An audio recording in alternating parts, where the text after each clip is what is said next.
Hello friends, कैसे हैं आप सब। उम्मीद है आप सब मस्त होंगे। तो आपको पता ही है, मेरा नाम है अमर सिंह यादव। हमारा और आपका प्यारा सा क्यूट सा चैनल बीएससी वर्ल्ड, जिस पे आप ये लेक्चर देख रहे हैं। तो आज का टॉपिक है हमारा resolution power of microscope and magnification of microscope. सूक्ष्मदर्शी जो होता है माइक्रोस्कोप, हमारी यूनिट चल रही थी माइक्रोस्कोप की। तो इसमें हम माइक्रोस्कोप की स्टडी को माइक्रोस्कोपी बोलते हैं। इसकी डिफिनेशन वगैरह, टाइप कितने होते हैं माइक्रोस्कोपी के, बेसिक चीज़ें फर्स्ट लेक्चर में हम इंट्रोडक्शन वाले में कवर कर चुके हैं। आज हम आपको रिजोल्विंग पावर क्या होती है, मतलब विभेदन क्षमता माइक्रोस्कोप की, और मैग्निफिकेशन पावर, इन दो टॉपिकों पे चर्चा करेंगे। तो जो रिजोल्विंग पावर होती है माइक्रोस्कोपी, जैसे कि आप समझिए, मान लीजिए कि ये 2 पॉइंट हैं, ठीक। अभी हम बात बताएंगे लिमिट ऑफ रिजोल्विंग पावर। उसका फॉर्मूला भी होता है, वहां से क्वेश्चन भी न्यूमेरिकल टाइप में पूछा जाता है। मान लीजिए इसकी जो डिस्टेंस है 2 पॉइंट की, तो ये वही 1 मिलीमीटर है। कितनी है? 1 मिलीमीटर। अब इसको थोड़ा और हम पास पास दोनों पॉइंट कर दिए इस तरह से। अब इसकी डिस्टेंस रह गई कुछ 0.1 मिलीमीटर। थोड़ा और हम पास पास कर दिए पॉइंट को, जो कि हमको नेकेड आई से लग रहा है कि ये डिस्टिंग्विश नहीं है, अलग अलग नहीं कर पाएंगे, ठीक। तो ये है लेस देन 0.1 मिलीमीटर डिस्टेंस पे। अब हम जब माइक्रोस्कोप से देखते हैं, तो माइक्रोस्कोप में क्या होता है, देखो मैग्निफिकेशन तो अलग चीज है, वो तो होता ही है। मैग्निफिकेशन का मतलब होता है कि जो ओरिजिनल साइज होगा ऑब्जेक्ट का, स्पेसिमेन का, जिसको आप देख रहे हो, उससे कई गुना ज्यादा वो बड़ा कर देता है। तो बड़ी तो ये साइज में हो जाएगी, लेकिन क्या ये बीच से प्रॉपरली अलग अलग दिखेंगे माइक्रोस्कोप में या नहीं। एक अच्छे माइक्रोस्कोप की मैग्निफिकेशन और रिजोल्विंग पावर बहुत ही अच्छी होती है, ताकि जो हमको स्पेसिमेन है, ऑब्जेक्ट हैं, वो अलग अलग डिस्टिंग्विश कर सके, हमको अलग अलग देख सके, ठीक है। तो यही होता है रिजोल्विंग पावर। अब रिजोल्विंग पावर जो है, जिस माइक्रोस्कोप की लिमिट ऑफ रिजोल्यूशन पावर कम होगी, उसकी रिजोल्विंग पावर अच्छी होती है। अभी हम फॉर्मूला से बात करेंगे। तो इस तरह से जो ऑब्जेक्ट है, तो माइक्रोस्कोप क्या करता है, पहले मैग्नीफाई करता है इमेज को। जो इमेज बनेगी लेंस पे, मान लीजिए इस तरह से आपका लेंस लगा हुआ है, ठीक है, लेंस। अब ये आपका स्पेसिमेन है, यहाँ पे रखा है, लेंस से आप देख रहे हो, ऐसे ही तो माइक्रोस्कोप में देखते हो ना। तो ये लेंस लगा हुआ है, नीचे ऑब्जेक्ट आप देख रहे हो।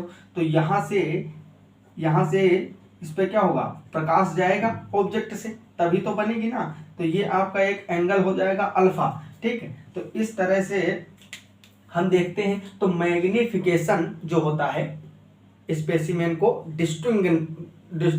बड़ा करने के लिए, जो मैग्नीफाई कर देता है, मतलब आप देखोगे माइक्रोस्कोप पे अलग अलग प्रकार से इंटू 10 लिखा होता है, 10x लिखा होता है, 20x लिखा होता है। तो उसका मतलब होता है कि जो ओरिजिनल साइज है आपके स्पेसिमेन की, ऑब्जेक्ट की, उससे इतने गुना वो बड़ा कर सकता है, ठीक है। तो इसमें क्या होता है, resolving power of microscope, the resolving power of a microscope is the shortest distance between 2 near by objects. मतलब ये जो है, 2 ऑब्जेक्ट जो हैं स्पेसिमेन में, बहुत सारे कण हो सकते हैं आपके स्पेसिमेन, जैसे बैक्टीरिया वगैरह का अगर हम परीक्षण करें, सेल्स का करें, तो बहुत सारी सेल पास पास होंगी, तो उनको अलग अलग सेपरेट देखने के लिए, ठीक है। When the image formed by the microscope are properly differentiated, the resolving power of the microscope is x minimum is equal to 1.22 lambda by numerical aperture। numerical aperture यही है, ये जो आपका अल्फा है, ठीक। इसके अलावा एक दूसरा फार्मूला भी इसका होता है। दूसरा फार्मूला जो होता है विभेदन क्षमता का, थोड़ा सा हिंदी में भी लिख दूं, विभेदन क्षमता बोलो या फिर आप रिजोल्विंग पावर बोलो, बात वही है। इज इक्वल टू होता है 2 साइन अल्फा बाई 1.22 लेमडा। यहाँ पे लेमडा क्या है, लेमडा है आपका वेवलेंथ, लेमडा है वेव लेंथ, मतलब तरंग दैर्ध्य, तरंग दैर्ध्य होता है। ये साइन अल्फा क्या है, ये आपका जो लेंस से कोण बन रहा है, ठीक। तो angle between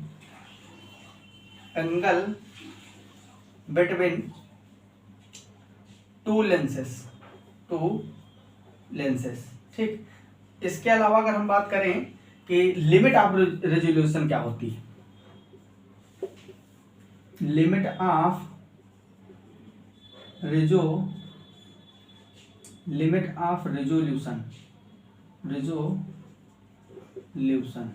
is equal to lambda by, ये होता है 0.61 लेमडा। लेकिन हम सीधे बात कर रहे हैं कि कौन कौन से फैक्टर हैं जिस पे इफेक्ट करते हैं लिमिट ऑफ रेजोल्यूशन की।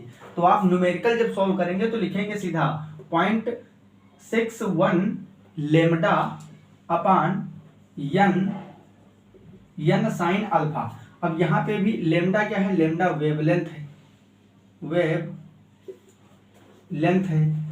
आपका जो n है, n होता है अपवर्तनांक, क्या होता है, अपवर्तनांक। आप फिजिक्स में पढ़े होंगे इसको। ये देखो अलग अलग होता है।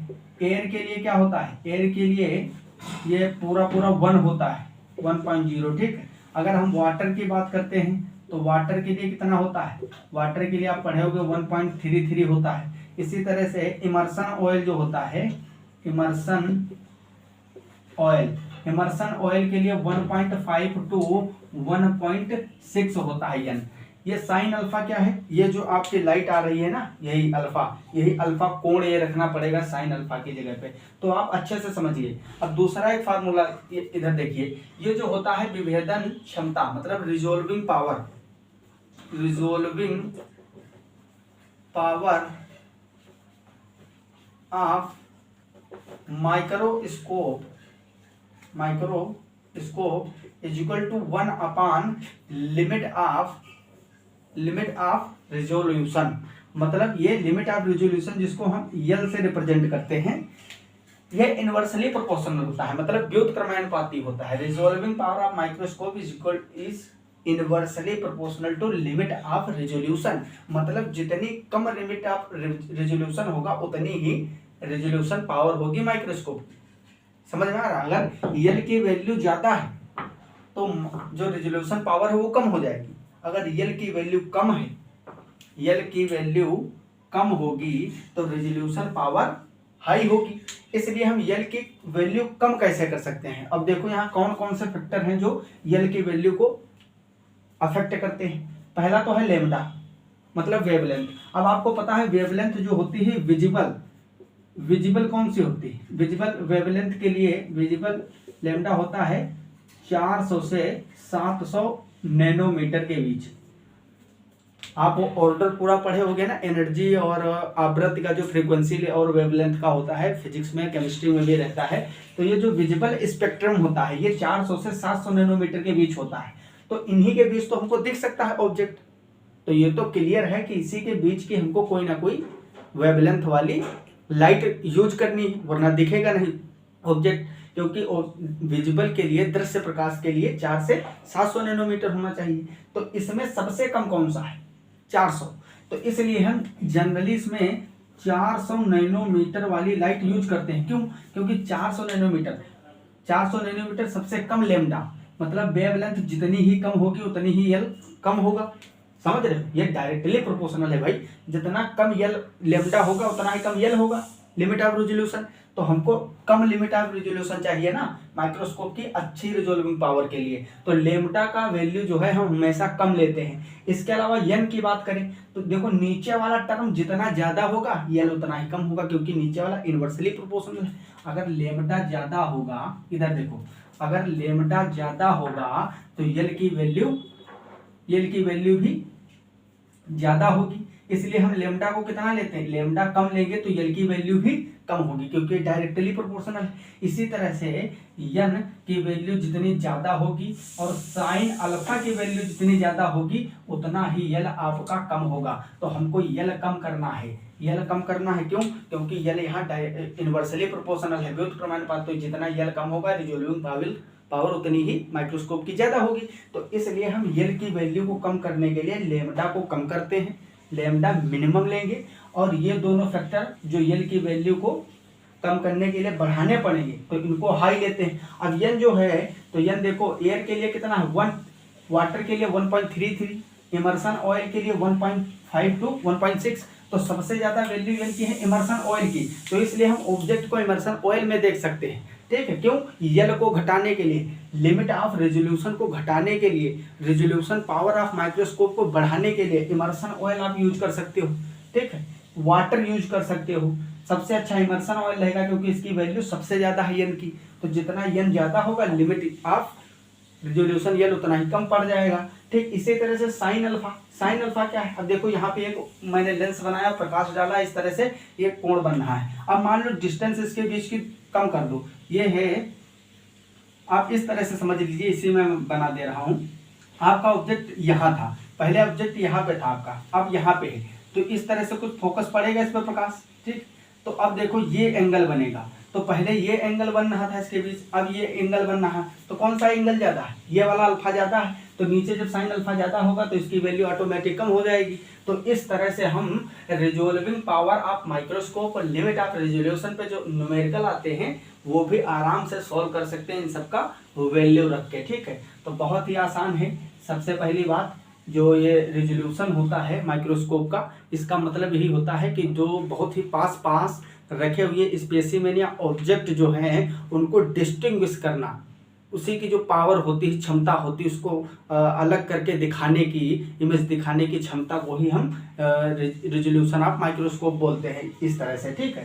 तो आप लोग आई होप इसको समझ गए होंगे, तो इसको आप पॉज करके नोट करिए।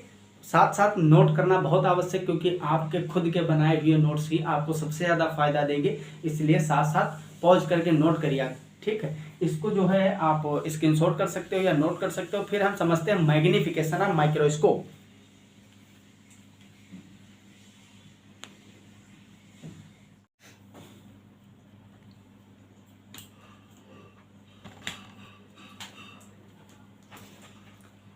तो फ्रेंड्स, अगली हेडिंग लगाएंगे मैग्निफिकेशन ऑफ माइक्रोस्कोप।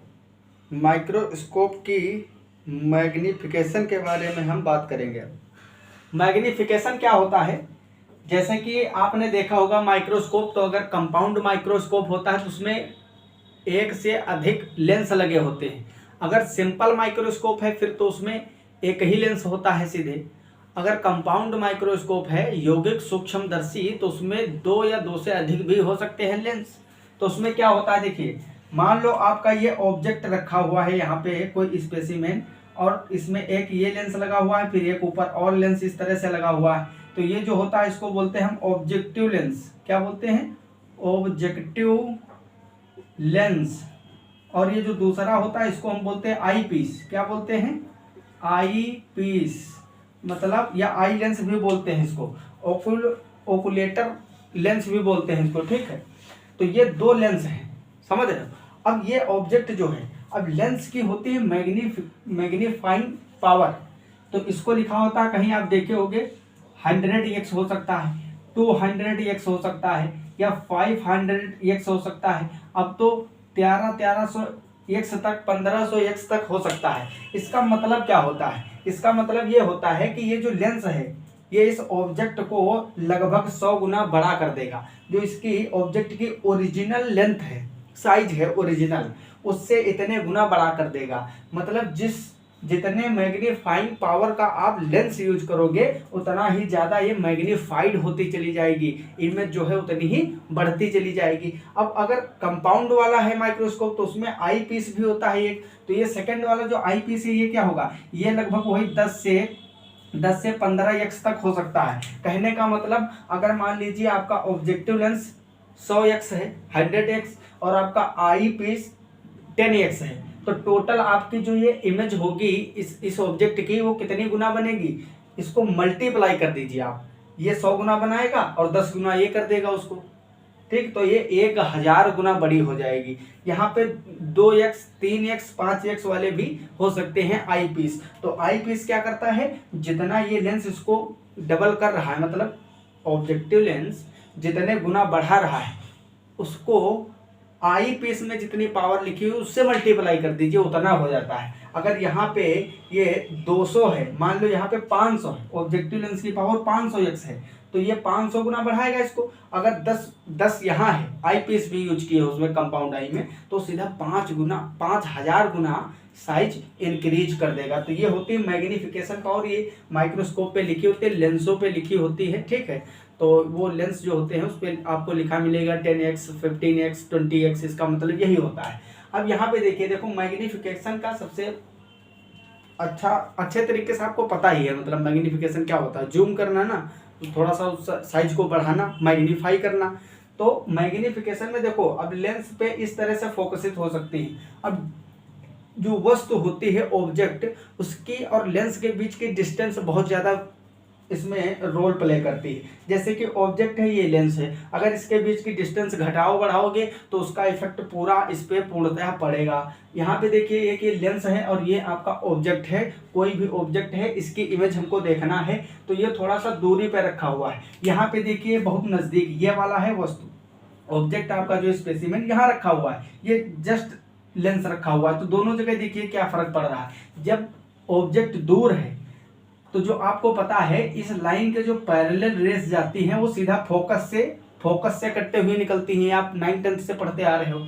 और ये सीधे जो सेंटर से, ओरिजिन ऑफ लेंस से, ओरिजिन ऑफ कर्वेचर से जब यहाँ से पास होगी वो यहाँ पे मैच करेगी, ठीक है। तो ये आपकी इमेज बन जा रही। ये इमेज उल्टा है लेकिन रियल है। यहाँ पे लिखा है इमेज रियल है, इमेज इन्वर्टेड है मतलब उल्टा है।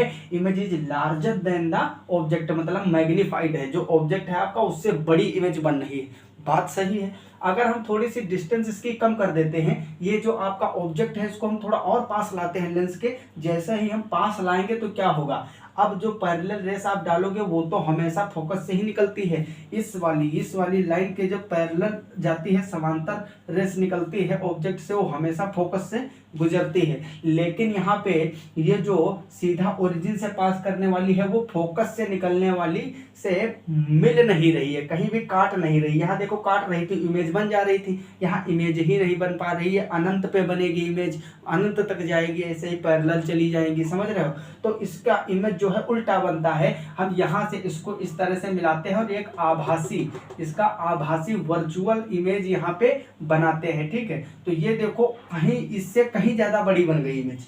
ये इमेज देखो कितनी बड़ी बनी है। ये इमेज यहाँ पे हम बनाए हैं ना, डॉटेड डॉटेड से दिख रहा होगा, तो A', B', ये इमेज है आपकी। यहाँ पे देखो वही ऑब्जेक्ट सेम लेंस, तो इतनी बड़ी बनी। यहाँ पे बस खाली डिस्टेंस का फर्क है, यहाँ ज्यादा थी डिस्टेंस ऑब्जेक्ट और लेंस के बीच में, यहाँ लेंस और ऑब्जेक्ट के बीच में डिस्टेंस मिनिमम हो गई, कम हो गई है, तो यहाँ पे इमेज बड़ी बन गई। बस यहाँ पे फर्क कितना है, यहाँ इमेज जो है वो वर्चुअल है, वहाँ पे रियल थी, यहाँ पे इरेक्ट है, खड़ी है, और यहाँ पे कैसी थी, इन्वर्टेड थी, और बड़ी वहाँ भी थी। ऑब्जेक्ट से तो ये भी बड़ी है, ऑब्जेक्ट से भी बड़ी, लेकिन ये पहले वाले के इमेज से भी बड़ी है, ठीक। तो image is larger than object magnified, मतलब ये मैग्नीफाइड बन गई है। तो इस तरह से मैग्नीफिकेशन होता है लेंस में। डिस्टेंस भी वेरी करता है, अगर डिस्टेंस को घटाओ बढ़ाओगे तो आपका इफेक्ट जो है इमेजिनेशन पे, उस पर इमेजिन जो बने रही है आपकी इमेज, उस पर पूर्णतया प्रभाव डालेगा। तो मैग्नीफिकेशन में आपको लिखना है तो ये